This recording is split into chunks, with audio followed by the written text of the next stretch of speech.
In a distant kingdom, there lived a wise chief who had a peculiar problem. His entire town was filled with people who couldn't tell the truth if their lives depended on it. Big lies, small lies, white lies. Lying had become as natural as breathing.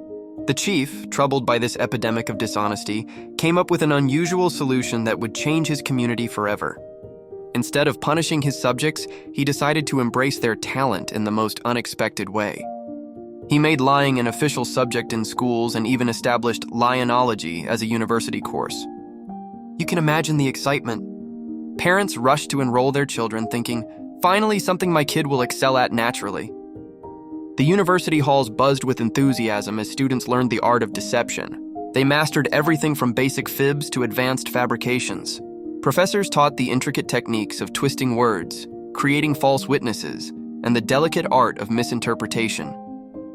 The students thought they were on their way to becoming professional liars with fancy degrees. But here's where it gets interesting. On examination day, the chief's brilliant plan revealed itself. The test seemed simple enough. A black dot was drawn on the board, and students were asked to describe it. The responses were colorful, to say the least. Some claimed it was pink, others insisted it was cream, and a few even saw yellow. Not a single student described what was actually there, a simple black dot. The twist? The examiner used their previous class answers as the marking scheme. When compared to what they had said during lectures, none of their exam answers matched up. Their lies had no consistency, no foundation, and certainly no stamina. Every single student failed the exam. This failure taught them something profound. While the truth stands firm like a mountain, lies are like footprints in the sand, easily washed away and impossible to maintain. The students realized that keeping track of their lies was more challenging than simply telling the truth. The chief's clever plan worked better than any punishment could have.